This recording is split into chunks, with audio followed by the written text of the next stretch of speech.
ஒவ்வொரு மாதம் சம்பளம் வந்த உடனேயே என்னம்மா வாங்கலாம், அந்த மாதம் முழுக்க சுப செலவுகளா இருக்கணும், அனாவசிய செலவுகள் தவிர்க்கணும், நம்ம என்ன பொருள் வாங்கலாம் அப்படின்னு கேட்பாங்க. நானுமே நிறைய சொல்லியிருக்கேன், குறிப்புகள் சொல்லியிருக்கேன். குலதெய்வத்துக்கு எடுத்து வைங்க ஒரு ரூபாய், இல்ல வெல்லம் வாங்குங்க, பால் வாங்குங்க, தயிர் வாங்குங்க, சக்கரை வாங்குங்க, மஞ்சத்தூள் வாங்குங்க, மஞ்சள் கிழங்கு வாங்குங்க, இப்படி நிறைய விஷயங்கள் சொல்லியிருக்கேன்.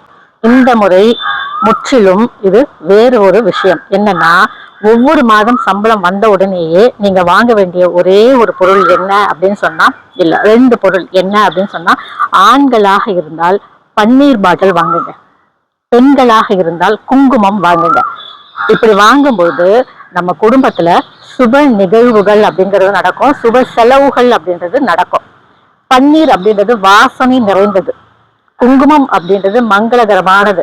அதனால ஆண்களாக இருந்தா பன்னீர் வாங்குங்க, பெண்களாக இருந்தா குங்குமம் வாங்குங்க. இப்ப எங்கம்மா எல்லாமே ஆன்லைன் டிரான்சாக்ஷன் தானம்மா, பணத்தை எங்கம்மா கையில வாங்குறோம் நாம அப்படின்னு கேட்கறது வந்து, உங்களுக்கு சம்பளம் அப்படின்றது ஆன்லைன்ல கொடுத்துட்டாலும் கூட, ஆன்லைன்ல உங்களுக்கு வந்துருச்சு அப்படின்னாலும் கூட, முதல் நீங்க வாங்கக்கூடிய ஒரு பொருள் குங்குமமாகவோ அல்லது பன்னீராகவோ இருக்கட்டுமே.